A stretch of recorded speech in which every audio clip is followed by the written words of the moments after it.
नमस्कार। तो पिछले चैप्टर्स में हमने भारत के लैंडफॉर्म्स और ड्रेनेज सिस्टम को तो अच्छे से समझ लिया। अब बारी है तीसरे और सबसे जरूरी पिलर की, यानी हमारे देश की एटमॉस्फेरिक कंडीशंस। कभी सोचा है हम दिसंबर में गर्म ऊनी कपड़े क्यों पहनते हैं, या मई में इतनी भयंकर गर्मी क्यों होती है, और फिर जून जुलाई आते ही बारिश क्यों शुरू हो जाती है? इन सारे सवालों का जवाब एक ही जगह है, और वो है भारत के क्लाइमेट को समझना। तो चलिए देखते हैं आज हम क्या क्या कवर करने वाले हैं। हम शुरुआत करेंगे मौसम और जलवायु के बीच के एक बहुत ही जरूरी अंतर से। फिर हम समझेंगे कि भारत की जलवायु को कौन से मास्टर कंट्रोलर्स चलाते हैं। इसके बाद हम मॉनसून के पूरे मैकेनिज्म को डिकोड करेंगे और आखिर में देखेंगे कि कैसे मॉनसून पूरे देश को एक धागे में पिरोता है। तो चलिए शुरू करते हैं।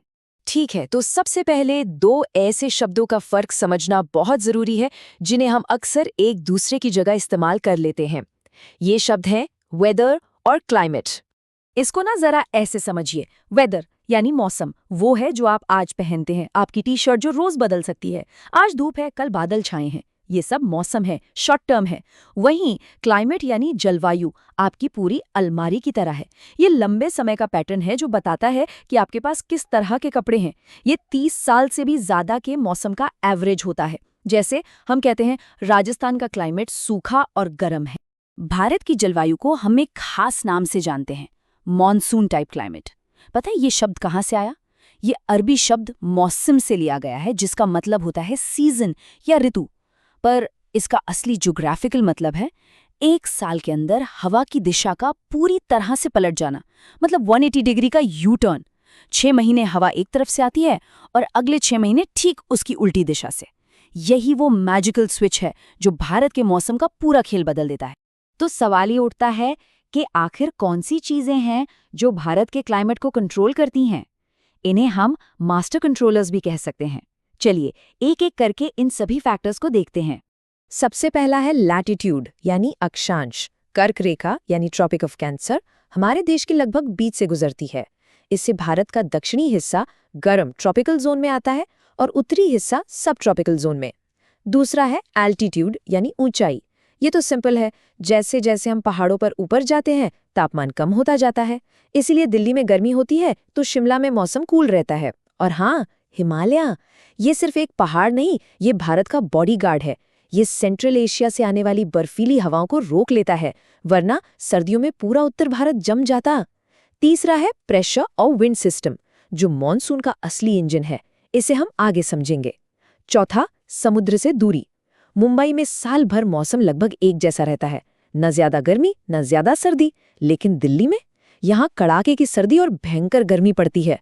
ऐसा समुद्र के मॉडरेटिंग इफेक्ट की वजह से होता है। और पांचवा है रिलीफ फीचर्स यानी जमीन की बनावट।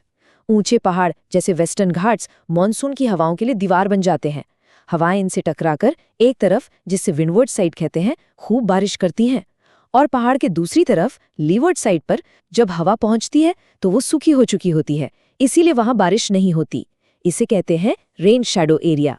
चलिए अब बात करते हैं इस चैप्टर के सुपरस्टार की, द इंडियन मॉनसून। आखिर ये बनता कैसे है और भारत में एंट्री कैसे लेता है? आइए इसके पूरे मैकेनिज्म को क्रैक करते हैं। चलिए मॉनसून बनने की इस कहानी को स्टेप बाय स्टेप समझते हैं। सोचिए, गर्मियों में भारत की जमीन सूरज की वजह से एक तवे की तरह गर्म हो जाती है। जब जमीन गर्म होती है तो यहाँ की हवा भी गर्म होकर ऊपर उठ जाती है और नीचे एक खाली जगह बन जाती है। इसे हम कहते हैं लो प्रेशर एरिया। ठीक उसी समय इसके मुकाबले दक्षिण में हिंद महासागर ठंडा रहता है, तो वहां हवा भाली होती है और नीचे बैठती है। इसे कहते हैं हाई प्रेशर एरिया। अब साइंस का एक सिंपल सा नियम है, हवा हमेशा हाई प्रेशर से लो प्रेशर की तरफ भागती है। तो ये हवाएं समंदर से जमीन की ओर चलना शुरू कर देती हैं। लेकिन जैसे ही ये हवाएं इक्वेटर पार करती हैं, पृथ्वी के घूमने से एक फोर्स लगती है जिसे कोरियोलिस फोर्स कहते हैं। ये फोर्स इन हवाओं को दाईं ओर यानी राइट साइड मोड़ देती है और बस यही मुड़ी हुई हवाएं बन जाती हैं साउथ वेस्ट मॉनसून विंड्स, जो अपने साथ समंदर से ढेर सारी नमी उठाकर लाती हैं और पूरे भारत में बारिश करती हैं। अब देखिए, मॉनसून जब भारत के दक्षिणी कोने से टकराता है तो ये दो टीमों में बंट जाता है। पहली टीम है अरेबियन सी ब्रांच, जो वेस्टर्न कोस्ट पर मुंबई की तरफ बढ़ती है और वहां जमकर बारिश करती है। दूसरी टीम है बे ऑफ बंगाल ब्रांच, जो थोड़ा घूमकर पहले नॉर्थ ईस्ट इंडिया पहुंचती है और फिर गंगा के मैदानों की तरफ मुड़कर दिल्ली और पंजाब तक बारिश लाती है। मॉनसून के इसी आने जाने से भारत को मिलते हैं 4 अलग-अलग बिल्कुल डिस्टिंक्ट सीजन्स।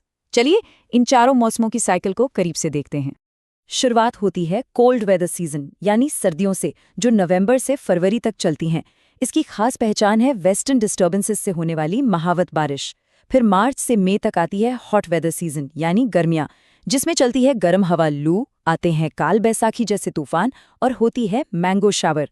फिर जून से सितंबर, वो समय जिसका सबको इंतजार होता है, एडवांसिंग मॉनसून यानी बारिश का मौसम। और आखिर में अक्टूबर नवंबर में आता है रिट्रीटिंग मॉनसून का समय, जब मॉनसून वापस जा रहा होता है और आसमान साफ होने की वजह से अक्टूबर हीट महसूस होती है। अच्छा, एक बड़ा ही इंटरेस्टिंग सवाल है जो एनसीईआरटी भी पूछता है, भारत में सर्दियों के दौरान बारिश कहाँ कहाँ होती है? इसके 2 जवाब हैं और दोनों भारत के अलग अलग कोनों में हैं। पहला, उत्तर भारत में। यहाँ बारिश होती है वेस्टर्न साइक्लोनिक डिस्टर्बेंसेस की वजह से, जो मेडिटरेनियन सी से उठकर ईरान, पाकिस्तान होते हुए भारत आते हैं। ये पहाड़ों पर बर्फबारी और मैदानों में हल्की बारिश करते हैं, जो रबी की फसल, खासकर गेहूं के लिए अमृत जैसी होती है। दूसरा, दक्षिण में तमिलनाडु के तट पर।